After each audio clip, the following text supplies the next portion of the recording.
Still 3 spots remaining with scholarships for Bill Self and KU basketball. What the heck are they going to do? What do they still need to get done at this point moving forward? And KU baseball in the NCAA tournament for the first time since 2014.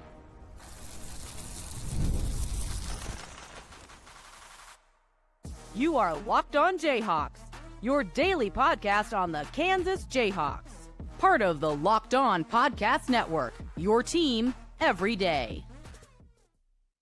What's going on? Derek Johnson here. This is Locked On Jayhawks. Thanks for making it your first listen every day. Thank you to the everydayers catching each and every episode of the show. We're free and available anywhere you get your podcast, including on our YouTube page where you can like and subscribe to the show. And thank you anywhere you're joining us from around the country, any way that you're listening to the show. And on today's episode, we're going to be talking more KU basketball. 3 spots left for Bill Self and KU hoops.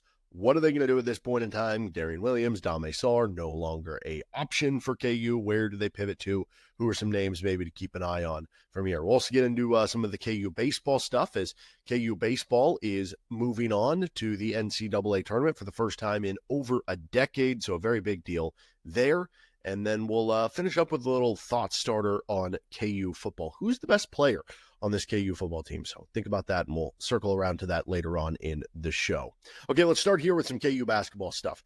So there are 3 spots left. What is still needed for Bill Self and KU to get to? So at this point in time, they have 11 scholarship players on the roster, the latest addition being Corbin Allen, nearby from Oak Park High School. And so normally you would have 15 scholarships. Kansas still has 1 that they have to give up due to the self-imposed sanctions or IARP stuff, whatever you want to call it. So that leaves them with 14 available. That means they have 3 left at this point in time, you know, to kind of go after here if you were Kansas, right? So for KU, with those 3 scholarships, I think the number one, the most important one that you would look to at this point in time, it has to be getting another starter level player, a splash level player, a star type of player. I don't know. Maybe there aren't any stars left. Can you just at least get a starter level player at this point in time to kind of round out your roster? That is the number one most important thing at this point in time. If you have to spend enough money on the number 1 scholarship option that you only end up playing with 13 scholarship players this year, I would prefer that option than just bringing in, 3 more players that are like, are we sure they're going to, be a needle mover, a game changer for this team? And now we officially know that it's not going to be Dame Sarr. He goes to Duke. We know it's not going to be Darian Williams. He picks NC State, which leaves Kansas in a precarious position. There aren't a ton of options still available in the transfer portal at this point in time, especially for the positions they're looking to. Like maybe you could find a guard, but could you really find, a wing? And the options are dwindling. I mean, we still have to wait and see what's going to happen with some of the decisions of some of these college players, right? I mean, are they going to stay in the draft? Are they going to come back to college? Whatever it is, right? And so you have a guy like Jameer Watkins. Is he going to stay in the draft? Is he going to come back? A guy like RJ Lewis. Is he going to stay in the draft? Is he going to come back? Now, with both of those guys, it does seem like some of the noise around it has been Kansas isn't really recruiting either one. That maybe there is, I don't know if it's just, a bad meeting or that they don't get the sense they vibe well, or if there's some off the court stuff or they don't think they fit well or whatever. I have a hard time believing it'd be the fit thing given where we're at this point in time, but it doesn't really seem like those are going to be options for Kansas, Watkins or Lewis. So maybe we move forward. What would the next option be that's available in the transfer portal? Well, if we're talking wings, do we get our point to a Tyon Grant Foster reunion at this point in time? I mean, Tyon Grant Foster is still out there. He's an older player. He'd bring experience. Did not have a good season this past year. Grand Canyon ended up being, I think, an NCAA tournament team once again, right? And the year before they were a tournament team and won a game. Like, he's been a solid player. But the thing about it with Tyon Grant Foster is he hasn't been the most efficient player, and he's a kind of ball-dominant player. Is that what you want? Now, then again, maybe if you need more scoring and you need more, offensive punch, maybe that's okay, and maybe you try to make that work. But I don't know how much of a fit that is. Still, at some point in time, you almost do have to kind of just say, crap, what other options do we have? I don't know that we're there yet, but like, are you inching closer to it? I don't know. It might be possible. And that, so Lewis, Watkins, Grant Foster, who we all just mentioned, is not really being guys that KU is recruiting for one reason or another. That's all the names left on the 24/7 Sports Transfer Portal Top 150 rankings. So if we're talking starter level player, if we're talking game changer, you have kind of run out of those options. Now, there is one other guy who's inside the top 200 that I have kind of liked. I put him on my portal target Google sheet and stuff. I haven't heard a lot mentioned with him in the offseason. I don't know. Maybe he's committed somewhere and I haven't seen it, that it was kind of a quiet commit. But I believe it's pronounced Ali Dibba. He was an all Missouri Valley Conference guy. And again, I don't know what the holdup is here or who's going for him, but he was at Southern Illinois, which wasn't a great team this past year, but they weren't like one of the worst teams in the country. He's originally from Sweden. He was a 6'5" wing. So he played 4 years of college basketball, but his first year was at Chicago State. He only played 5 games. So I would assume he could get a red shirt for that year, right? And maybe that's the holdup. Maybe teams are waiting to see if he does get cleared by the NCAA before they get him. But last year at Southern Illinois, 17.2 points per game, 4.8 rebounds per game, 2 assists per game. He shot 49% from the floor, 33.7% from three. He's 6'5", 205. I might have already mentioned that, but 66% at the line, and also averaged 1.5 steals per game. He'd more be like a 3 type of wing than maybe being a 4 type of wing, which would have been more like Darian Williams. But I don't know. I think there's something there with Ali Dibba that I would be interested in if I were KU. Like, he finished the season strong. I'm looking at February 12th on, so that's 7, 8, 9 games where he had double digits every game to finish the season, including 29, 24, 22, 30 amongst some of those. He also had other games throughout the season of 20, 26, 21, 22, 33, 27, 26. So if you're talking about somebody who can score, like, this is your guy. He had 12 points on 4 of 6 shooting, 5 rebounds at Oklahoma State. In the game against Florida, he had 17 points, 4 rebounds on 7 of 15. So honestly, I might be talking myself more and more into Ali Dibba. So maybe we do a deep dive on Ali Dibba at some point. I don't know. I think that one would actually make some sense for KU. But again, doesn't really seem like they've been recruiting him for one reason or another. Now, maybe that's an eligibility thing, and if it gets cleared, that kind of changes up. Beyond that, it's the international route, right? I mean, this is just a reiteration of names we've talked about. If you're an everyday, or thank you for listening. If you're not, go back and find some of our episodes where we talked about him. Ben Henshaw, who's a really quick guard who can get off 3-point shots in a variation of ways. I really like him as a player. Don't know as much about the fit compared to bringing on a wing or a forward, but I really like the player. Declan Duru, he's more of a project-y type player. Like, I don't think he'd be a starter level, but I think he could be a rotation player as a backup big and then maybe turn into something really good down the road. Marko Radunovic, he would be a starter level player for me. Really good wing who had really good success in Montenegro this past season, so I like him. Neoklis Avdalas, I think that's one that a lot of KU fans who are digging into the European stuff, like, that's their number one guy. I'm kind of split between whether I'd want Radunovic or Avdalas as my number one guy, but both good wings that could come in and be starters right away. And then you have the Croatians, Luka Skoric and Ivan Bogdanovic. I think both of those I wouldn't Sharpie in as starters. Maybe you'd pencil in either one, but I do think both would come in and at least be rotation players. And then the last one is, and I don't know how to pronounce this one, Ognin Stankovic, which that guy feels like more of a rotation player, like a mid-major type player right now that maybe you bring in to be a end of the bench player that can develop into something that increases your depth. So those are some international names, I guess, to kind of keep an eye on. Now, number 2 on the scholarship list, we spent too much time on number 1, is a backup big man. And at this point in time, too, it'll kind of just depend on number 1. I think that's the holdup here. If you spend a bunch of money on number 1, your number 2 your backup big ends up being somebody more like Pat Swemnick, where it's like, okay, this will save a little bit of money. If your number 1 option is not somebody who you feel like, I don't know, you're giving like a ton of money to necessarily, then maybe you spend more on a backup big. Luis Swigo has been somebody who's been mentioned as a very good backup big man from Italy, but that one's going to take more money. So, like, if you spend less on your first scholarship, maybe that's an option. But if you spend more, maybe it's more of a kind of veteran who can just be a body for you on the inside. And then the third scholarship that you need to add, so you have your starter level player, you have your bench big. The third is just a bench piece that can be a back end rotation or fringe rotation player. So if the number 1 scholarship player, your starter level player, is a guard, number 3 should be a wing. If your first player that you bring on with number 1 for the scholarships is a wing, this should either be another big man or a guard. If it is a guard, I think you want it to be a three-point sniper. If it's a wing, you want him to be a versatile wing who can either defend or shoot threes or do both. But if they can do both, they probably would be starter-level player anyway. So I guess there's a chance maybe you look for more of like a power forward type that can start at the four as a true power forward and also give you minutes as a backup five. But even that like isn't sitting there, logically a ton in the portal. So it definitely feels like it's reliant on the international market, the European market, for where Kansas is going to go. And I guess get ready to speak, I don't know, Italian, Spanish, German, whatever Bill Self needs to speak, brush up on it to make it happen. All right, KU baseball is in the NCAA tournament for the first time in over a decade. This episode of Locked on Jayhawks is brought to you by Monarch Money. Ever check your bank account and wonder, where'd all my money go? Between dining out, online shopping, and entertainment, it's easy to lose track. That's where Monarch Money comes in. Your personal CFO giving you full visibility and control over your finances. Monarch Money isn't just a budgeting app. It's a complete financial command center. You can track all your accounts, investments, and spending in one place. So you stop just managing your money and you start building wealth. It has all-in-one convenience where instead of juggling multiple apps, you can use Monarch to check your finances, track your spending, and even plan long-term goals. Take control of your finances with Monarch Money. Use code LOCKEDONCollege at monarchmoney.com for 50% off your first year. That's monarchmoney.com, code LOCKEDONCollege for half off your first year with Monarch Money.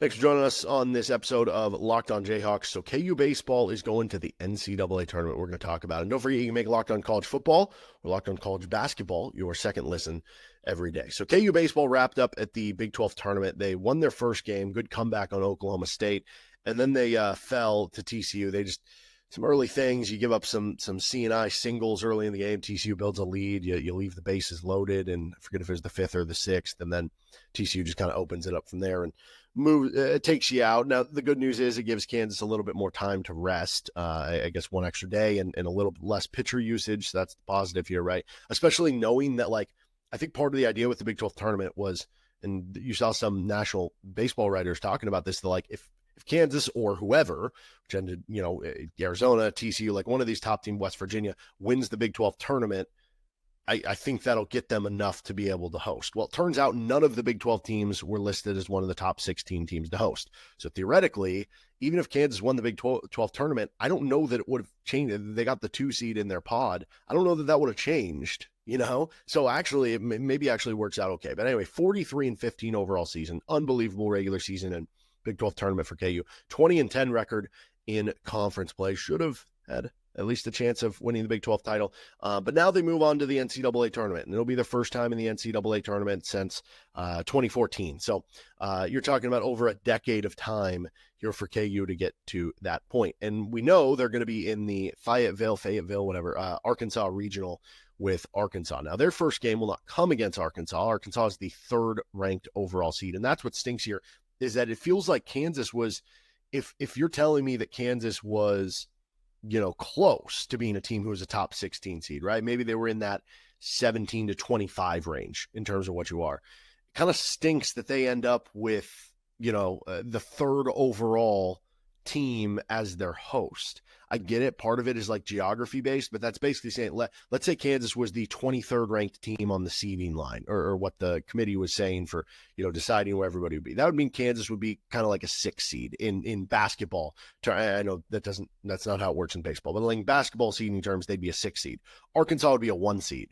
So imagine giving your 6 seed the second round matchup of Arkansas. Anyway, the whole thing that doesn't make sense to me. But you get Creighton in your first round matchup, which that's going to be difficult on its own. Creighton is a team that won 41 games this season. They went 17-4 in the Big East. So that's going to be a tough first game. That'll be on Friday, 7:00 over in Fayetteville. And then if they win that, they play the winner of Arkansas and whoever they're playing is the 4. If they lose, they play the loser. So how the pods work is it's double elimination, right? So you have a 4-team pod, again, hosted by Arkansas here, and it's double elimination. So everybody goes till you lose twice. So if you can win those first 2 games, that's the key in a lot of this, because then you get set up where you basically get less games than the rest of the opponents.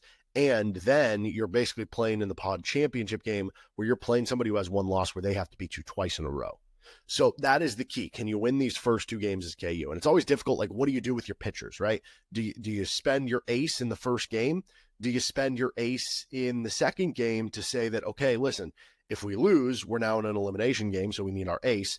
Or if we win our first game, then that second game becomes so important because if we win the second game, we're in that basically championship game already and have that leg up. So kind of, or do you save him for the third game possibly and risk not even having him? Or do you say, okay, we're going to use you for the second if we lose the first, but if we win the first, we're going to save you for the third? I don't know. There's a lot of different things you can do, but it's been a great season for KU regardless. Obviously, people are going to want them to go further. People want the Omahawks, right? And I wouldn't count this team out at all. The amount of comeback wins this team has had, I think it's 26 comeback wins this season. Brady Ballinger has a unbelievable 693 slugging, 16 home runs. Jackson Hauge, who was injured for that game and didn't play in the TCU game. Now, they said that he would have played if it was an NCAA tournament game. They need him back, though. 19 home runs. And then Brady Council, the son of Craig Council, has 12 home runs. That is a mashing lineup. No, it's a lot of other players for KU. They hit 100 home runs this year and only gave up 57. That's a really good place to be. But, yeah, what do they do with the pitchers if you are KU?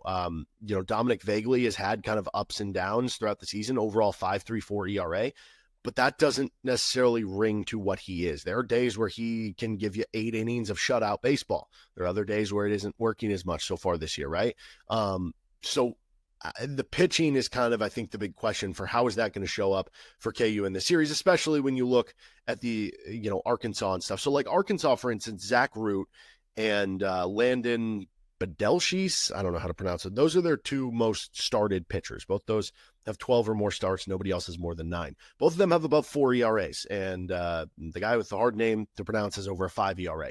Arkansas isn't in this position because of pitching. Now, some of those numbers inflated when you're playing against SEC competition, which is really good. Arkansas's pitching is fine. It's Arkansas's hitting that has caused a lot of their opponents, I guess, issues to this point in time. So you look right now, and Arkansas is 5th in the NCAA in OPS. They have a 975 OPS, on base plus slugging. But the 4 teams in front of them, they're non-power conference teams. High Point, Austin P, New Mexico, East Tennessee State. New Mexico also gets to play in altitude there. It's Arkansas, then Tennessee, then Georgia, if you're talking about the top 3 teams in the country who are power schools for that. Then if we sort the home run list, you end up with Georgia, High Point, Tennessee, East Tennessee State, Southern Illinois, Austin P, Arkansas. So again, Arkansas is top 3 in the country in OPS and home runs. This is a team that is a powerful team. They don't have like a ton of steals necessarily, but they're a power hitting team.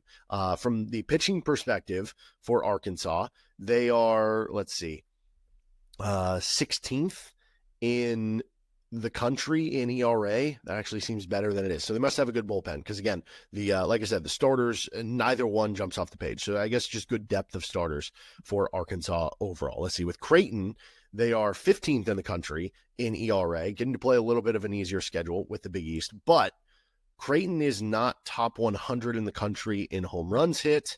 And let's see where they are in OPS here. Doing this on the fly. Yeah, they're not top 100 in OPS. So Creighton, more of a pitching team. Kansas is a hitting team that can get hot pitching. Arkansas has a good depth of pitching, but not maybe that number 1 ace type of guy you think of, and incredible hitting. So it should be a fun series, and I guess KU fans can easily make it down there. It's driving distance away, and maybe they can do what Kansas State did when they went down to the Fayetteville Regional. I forget if it was last year or 2 years ago. I think that was last year when they got out of there with the pod win over Arkansas. All right, who is KU football's best football player? Fun little discussion to finish up the show. Thanks for joining us on this episode of Locked On Jayhawks, and wanted to finish out the show today with a little fun discussion because I was just thinking about this over the weekend for some reason. Anyway, who is KU football's best player? Because I think you can have an argument for a lot of different guys on the team, and last year you could have had an argument for different guys in different ways. Like Devin Neal's incredible, Kobe Bryant's a All-American level corner and stuff. This year I think it could end up being a newcomer, honestly. Like, with the group of, if you gave me, I don't know, Emmanuel Henderson, Justice Finkley, Bangally Kamara, I think there's a chance that one of those 3 players could actually wind up being the best player on this team.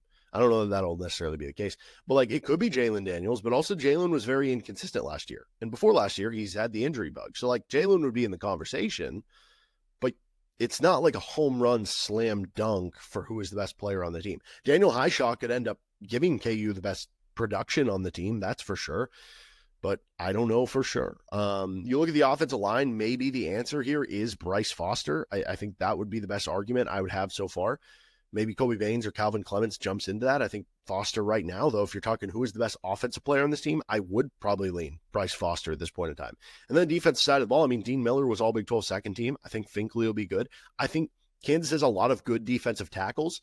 I just don't know which one is going to be the best and which one could possibly break out to be like an all Big 12 level player. So it's like, I'm not going to pick one because I just like 5 or 6 of them. And I don't know what, it's like picking your children. I don't know which one to choose. I only have one child, so it makes it easy. Nonetheless, Bangally Kamara, I think the hype might be that he's going to be there, but it still feels weird to do that with a new player in the same way that it does with Emmanuel Henderson, even though I think Henderson is in store for what's going to be a huge season at the receiver position for KU.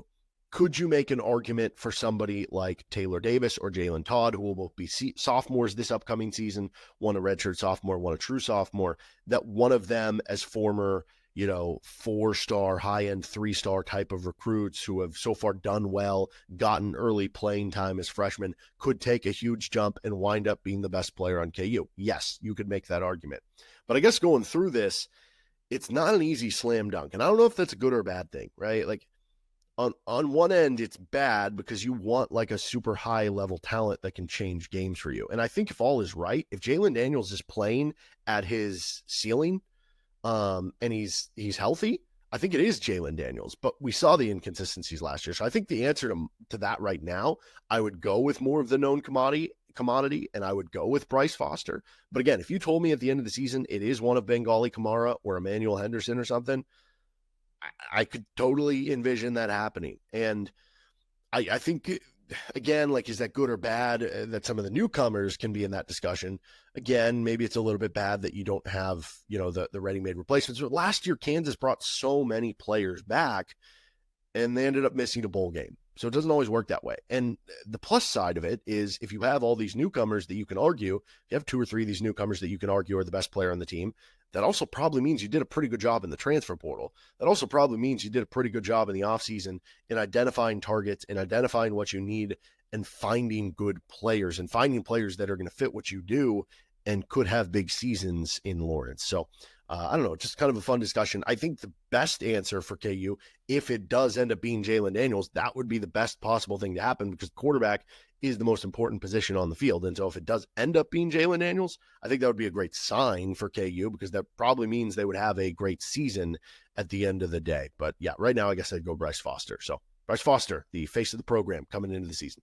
That'll do it for this episode of Locked on Jayhawks. You can find our show anywhere you get your podcast, including on our YouTube page where you can like and subscribe to the show. We'll be back later this week. We're going to get to some more player deep dives. We're going to start doing some European player deep dives. How about that? Get you ready for the overseas market for KU. So we'll do that and more upcoming right here with Locked on Jayhawks.